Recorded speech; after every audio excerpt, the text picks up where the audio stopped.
اب حضرت ابوبکر اور حضرت عمر ہمارے سر کے تاج، مگر مسئلے کی وضاحت کے لیے یہ ٹھیک ہے کہ ان کو گالی دینا یا ان کو قتل کرنا بھی جیسے حضرت عثمان رضی کو کیا کوئی کافر نہیں کرتا، کافر نہیں ہوتا اس سے۔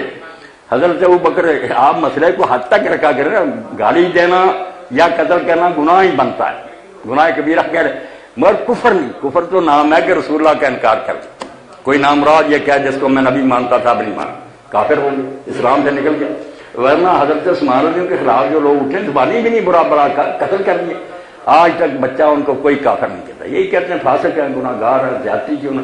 اسی طرح آپ سن لیں خود حضرت ابوبکر صدیق رضی اللہ تعالیٰ عنہ خلیفہ تھے، تو اس وقت ایک شخص نے انہیں گالیاں دی، آپ کو بڑا غصہ آیا، ایک عقیدت مند پاس بیٹھا تھا، اس نے کہا اجازت دیں کہ میں اس کا سر قلم کر دوں۔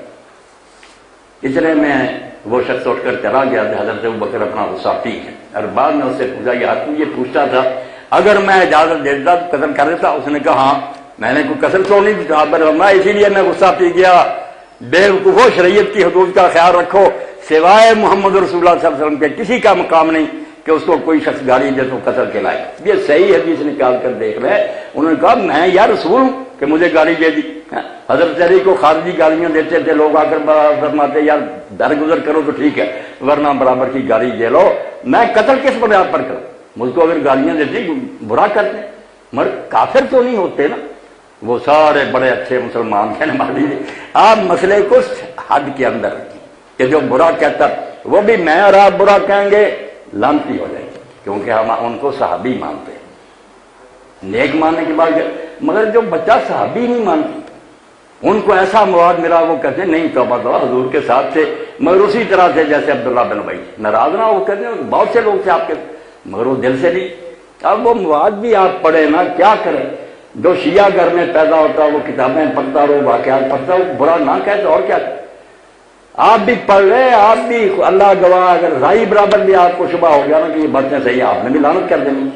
ہم صرف مطمئن ہے کہ یہ رپورٹروں کی غلطیاں ہیں، جھوٹ بولا راویوں نے، یہ کہ رہتا بحث علم کی، کوئی کہتا نوائے وقت جو خبر دیتا وہ سچی ہے، کوئی کہتا نہیں جنگ جو۔ تو رپورٹروں نے فساد ڈال دی، کچھ نے ان کی خوبیاں بیان کی جس سے پتہ لگتا کہ وہ تو آسمان پر تھے، کچھ برائیاں ان کی بیان کی کہ حضور کے خاندان کے ساتھ انہوں نے یہ ظلم کیا۔ اب ان کی تفسیر میں نہیں جانا میں نے، وہ ظلم ایسے ہیں کہ ان کے عہدے کہتے یار فاطمہ کو اتنا تنگ کیا، وہ ناراض مری، حضرت علی نے جنازے پر نہیں بلایا، تم ان کا کہتے ہو کہ ابوبکر عمر کو مان۔ تو یہ مصیبتیں ایسی ہیں کہ اس دور میں سب کو پاؤں کے نیچے راؤنڈ کرنا، شیعہ بھی رحم کریں، یہ جھگڑے اللہ پر چھوڑے۔ اب جو ہے نا کہ سارے مسلمان مل کر کافروں کا مقابلہ کریں اور اپنی جان بچائیں، اس کے لیے اکٹھے ہو جائے، ورنہ ان جھگڑوں میں پڑے رہنا بس تباہی کرائی، پھر کچھ نہیں بنے۔ میری دعوت یہی ہے کہ ایک ہو جاؤ۔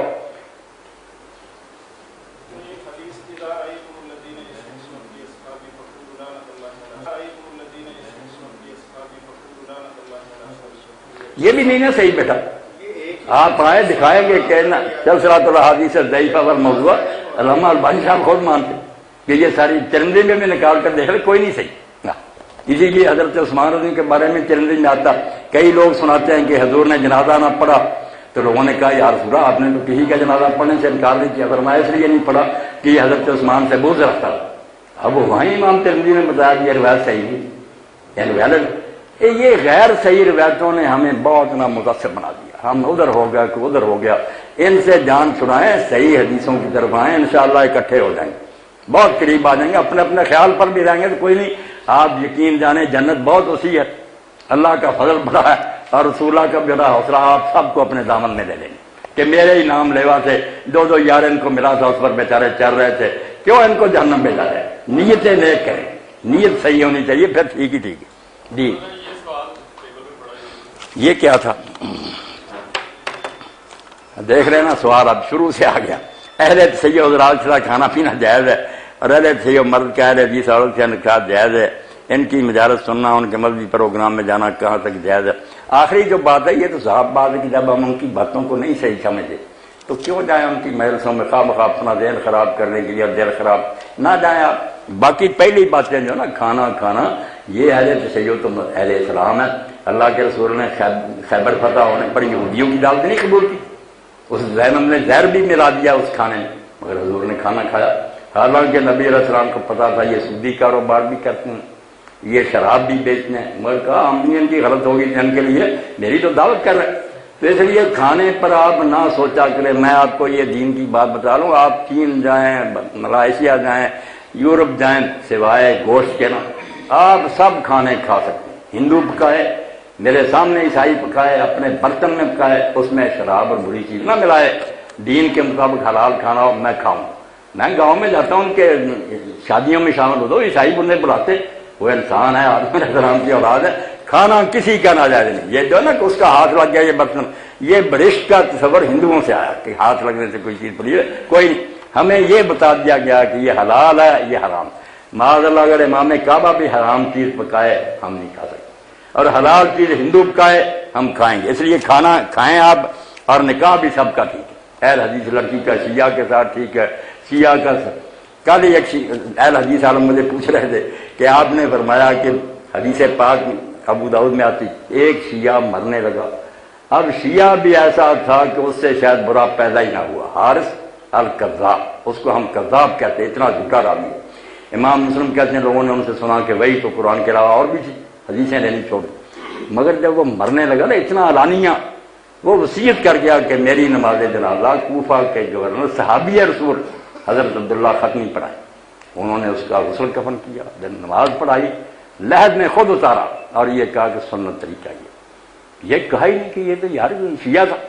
جب تک کوئی شخص اسلام کا نام لیتا حضور کا، ہم جب مر جائے تو بلائیں ہندوؤں اور سکھوں کو کہ اس کو دفن کرے، وہ یار کہیں ہمارا کیا لگتا ہے یہ ایسی باتیں نہ کریں جس سے اسلام ٹھٹھا بن جائے۔ جو مسلم کہلاتا ہے اس کو دنیا میں مسلم کے حقوق دیں، آگے جا کر وہ جہنم میں جاتا تو ہمیں کیا، اللہ فیصلہ کرے۔ صلی اللہ علیہ وسلم تو آپ سے فرمایا کہ ایمان لاؤ ان لوگوں کی طرح، تو ان منافقوں نے کہا کہ ہم ان کی طرح ایمان لائیں جو بیوقوف ہے، اس طرح کے بات ہوئی۔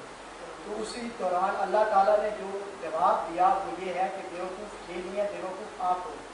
یہاں پہ یہ اللہ کی سنت بھی ہے کہ جس طرح کوئی اصحاب رسول کو جو الفاظ بولے گا، اس کا مطلب اگر وہ صحابہ کو کافر کہتے ہیں، ابو بکر صدیق کو کافر کہتے ہیں، حضرت عمر رضی اللہ تعالیٰ کو کافر کہتے ہیں، تو ہم ان کو کافر کیوں نہیں کہہ سکتے؟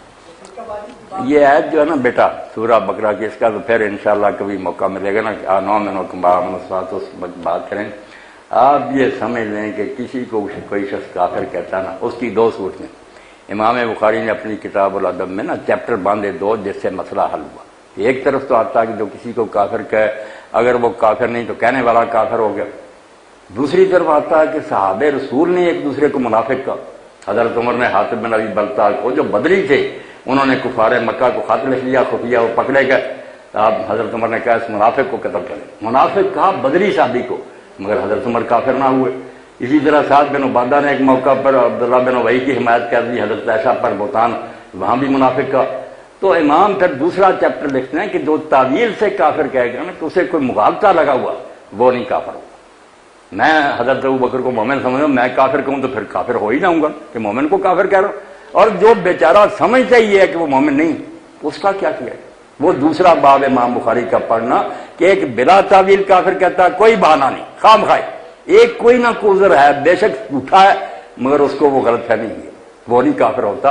ورنہ حضرت عمر کافر ہو جاتے کہ انہوں نے بدری صاحب کو منافق کہہ دیا۔ مسئلوں کو سمجھنے کی کوشش کرو، ذہن کھلے کرو، خدا کے لیے اس امت کو ایک کرو، ورنہ بربادی ہو جائے گی۔ اللہ پناہ دے۔